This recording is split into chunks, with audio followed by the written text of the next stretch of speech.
Hi all, welcome to JL Circus Quarantine Sessions. For those of you that haven't met me before, my name is Kaveh. This week our theme is fabrics.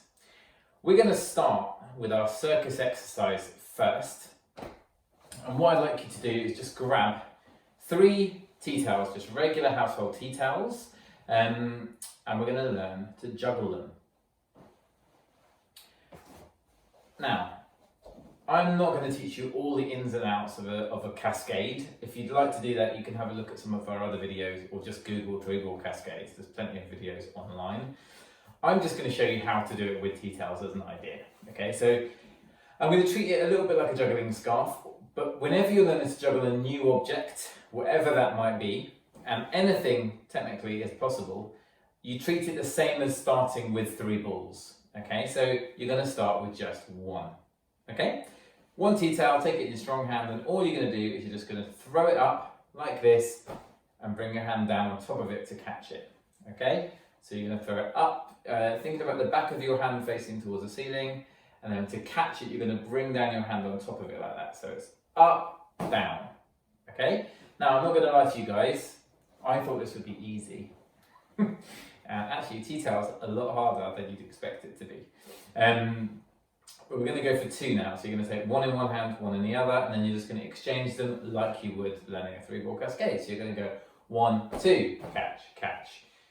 1, 2, catch, catch. Now, often we're juggling objects. So with deliberate juggling props, so balls, clubs, rings, they're designed to juggle. So they behave in a very particular way, and it becomes quite predictable how they behave.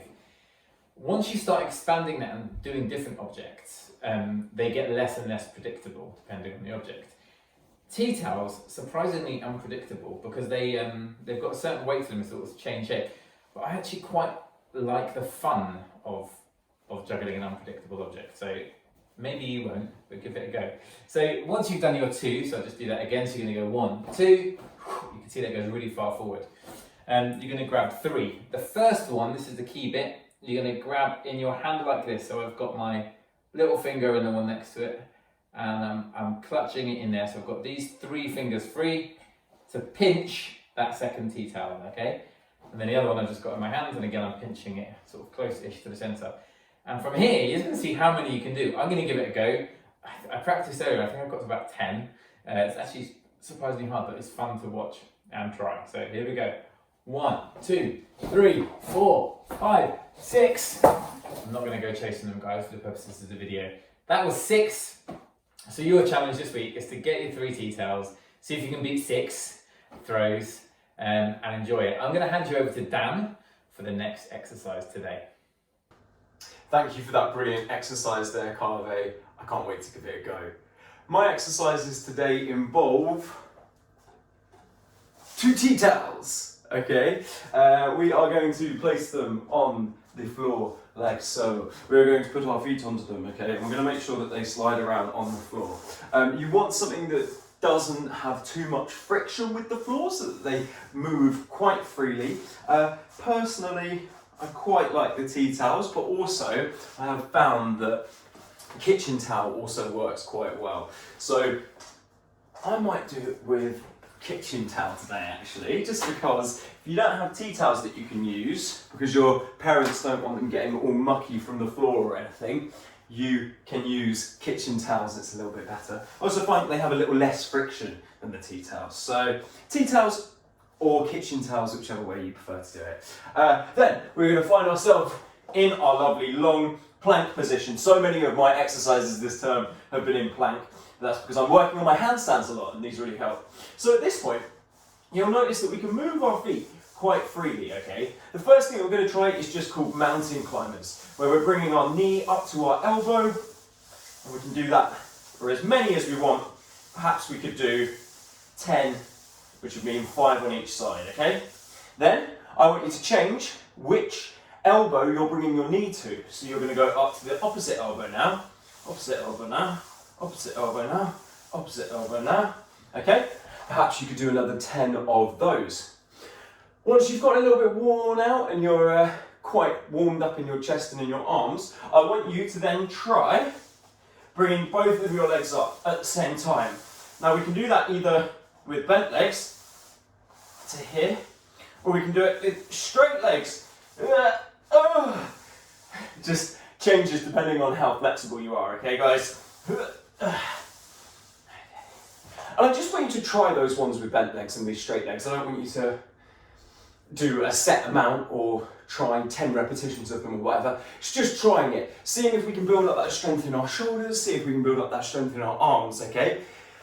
They're pretty simple exercises today. The idea is put your hands on the ground, put your feet on some towels and move your feet around. You could even get really experimental with it and just see if you can slide your feet around while keeping your hands in place.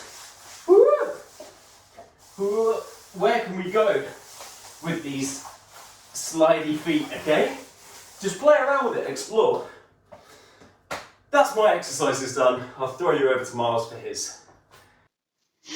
Hello everyone, I'm Miles. What they've done already is awesome, and I'm going to finish off with the last circus exercise that we're going to be doing, and then after that we're going to do some tricks. But first, let's get moving. So for this one you're going to need a cap of some sort, a hat, a beanie, something that basically can hook over your foot like so. So you also want to come onto the floor with a mat and see if you can get yourself into this position, which is a tabletop position. So you're on your hands and knees, you've got some padding under your knees for protection, and you want to have your shoulders directly underneath. I mean, not your shoulders, but your hands directly underneath your shoulders. Not the reverse, that would be silly. And then your knees directly underneath your hip bones. So as you can see, I look almost like a table, like you could eat your breakfast off of the table.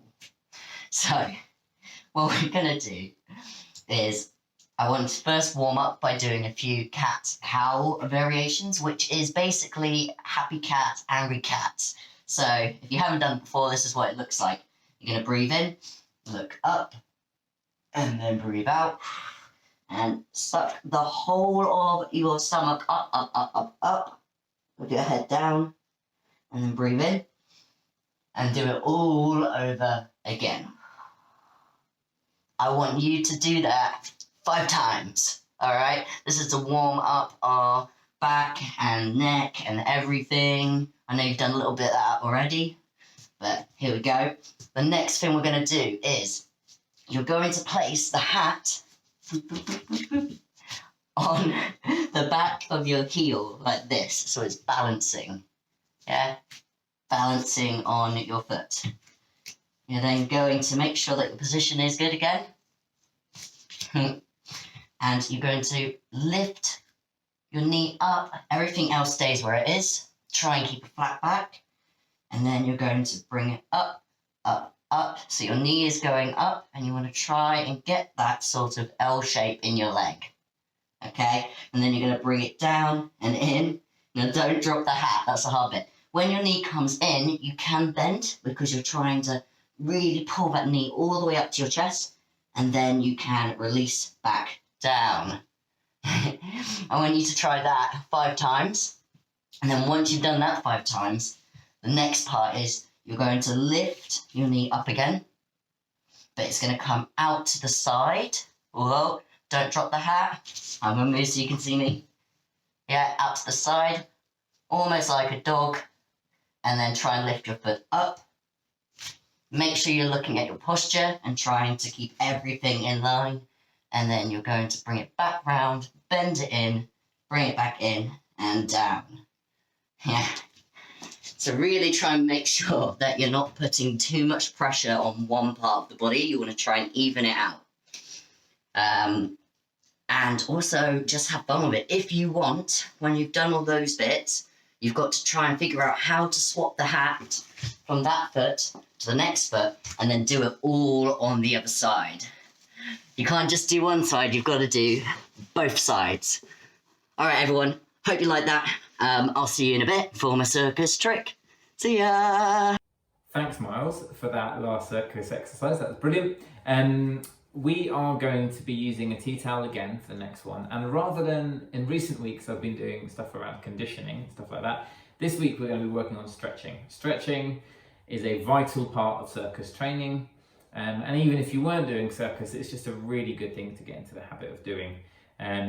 Some people are naturally more flexible than others. I am not super flexible naturally, but I found a useful thing to use is sometimes people ask you to touch certain, like touch your toes or such whatever. And if you can't, then having a bit of an extension of your arms or whatever is a good way to do it. And it also can help increase the stretch. So, first stretch we're going to do today is a hamstring stretch.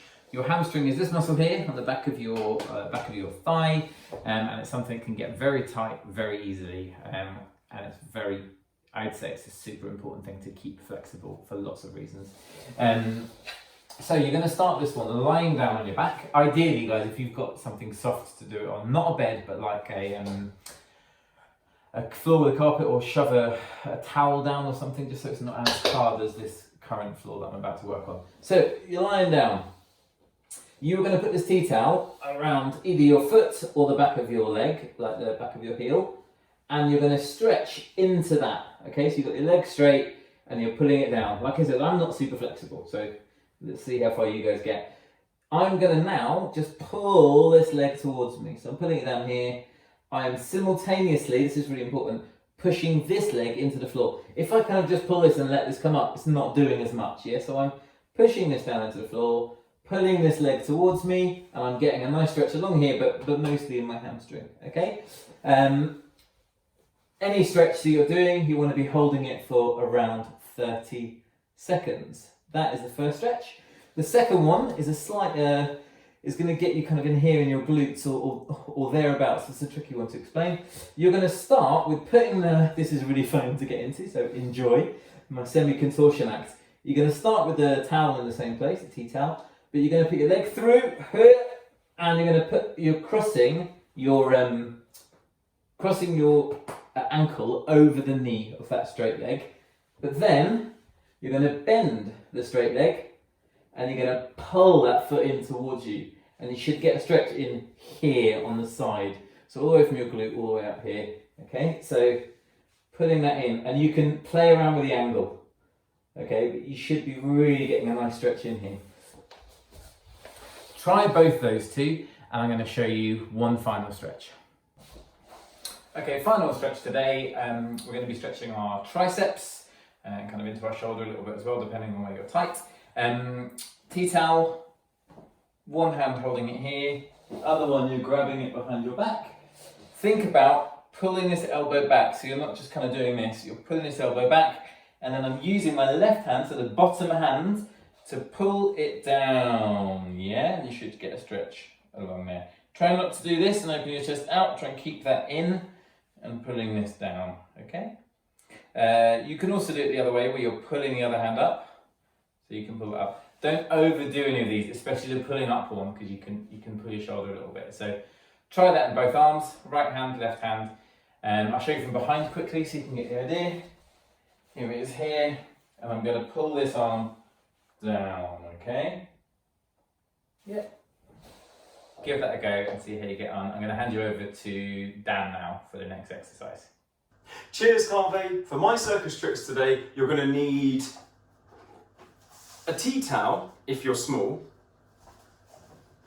or a normal sized towel if you're big like me. I'm going to show you everything that I want to do today with the larger towel, but as I say, you can use a smaller towel if you're a little bit smaller. So, my tricks are essentially just towel manipulation, okay? And the first things that I want you to try is to see if you can turn the towel, okay? So, as you can see, the towel's got 4 sides. What I'm always going to aim to do is catch the towel by its corners. So, if I'm going to turn it this way, I'm going to aim to catch this corner and this corner. I keep a nice bit of tension in the towel as I throw it, which will hopefully give it some shape when I throw it in the air, like that, okay? Wonderful, that's a quarter rotation. That's another quarter rotation. See if we can get back to the beginning. One last one. over there. Lovely. Okay, cool. If you can do it one way, can you do it the other way? What? Dan can't, but can you? Can you do it the other way? Lovely. Okay.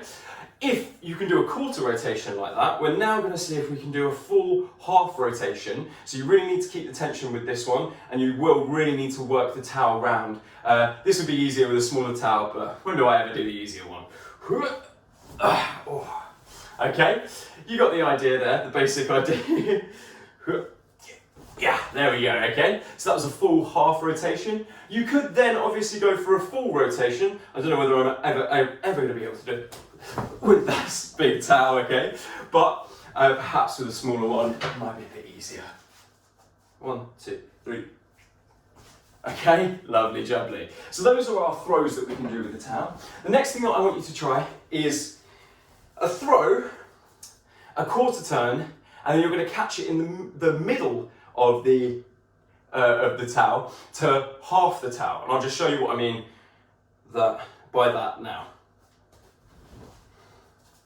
That was not a good example of that. Let me just show you again. One last time. Whew. Okay? Now, the more precise you are at catching the towel in the middle, the better the halving sort of illusion will look. But the good thing about this trick is that you can just keep going with it. Turning, folding, and turning, folding, turning, folding, until the towel is really, really, really small, okay? It's kind of a fancy way.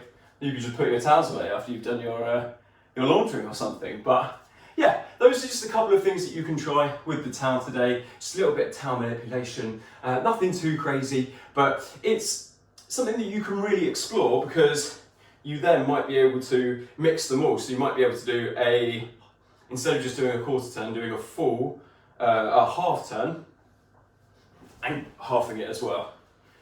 Or maybe doing a full and halving it as well.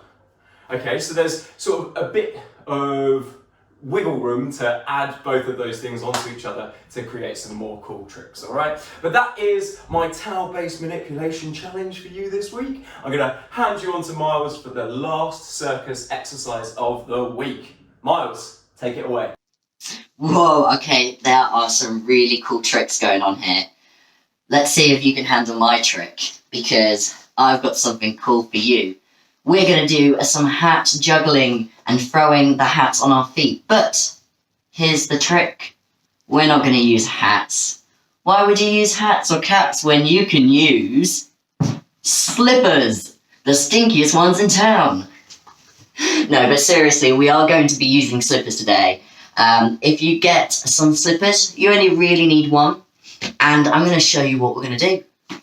We're going to start off, as we're warming up, throwing one end into our hand. So it's a half rotation like this 10 times, just to let us see how they move.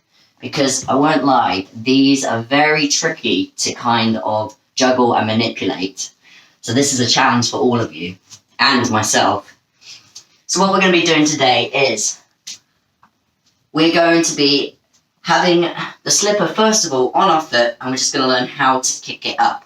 To kick it up, I want you to bring it in, bend your knee, straighten it out, and then bring it in again. So to keep it simple, watch me. All I'm going to do is I'm going to lift my foot up and bend my knee in, so that way it pulls in towards me.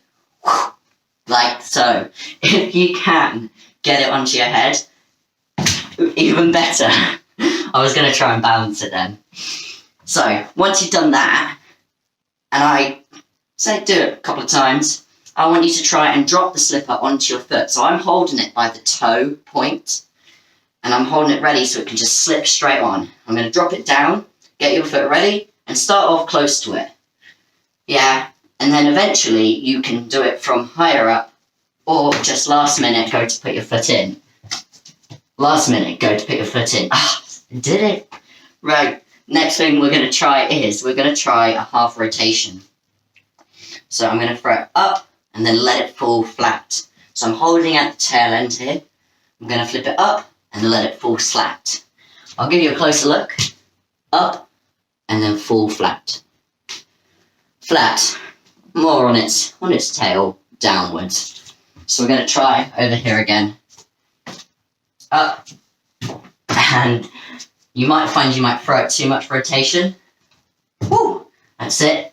Really, really just focus on where it is and trying to get your foot in. It might take you a few attempts, like it has for me, and then kick it back up and catch. And if you're struggling, just go back to the start where you're dropping it on like that, kicking it back up, and then when you're ready, see if you can go for the rotation again. If you want, you can try it on each feet and go, get them both ready. What's the point in putting a shoe on manually when you can do it in a circus way? Right, I know. So do that, have a try, let me know if you can figure out any other tricks to get them onto your feet. And I hope you have a wicked time with it. But before I go, before I say goodbye, I just wanted to let you know that there is a link down there in the description. And in this link is a performance. It's a video performance of a incredible circus artist, who I think is brilliant. And I think you'll love it too. It's fun, it's creative, it's involving hats, not slippers. I mean, slippers are way cooler, right? But you're gonna love it. So let me know what you think about it. And think of 3 words that describe it and the feeling you get when you watch it. Okay, that's it for me, everybody. I hope you loved it. I know we all enjoyed making it, so I'll see you next week. Bye, everybody. Bye.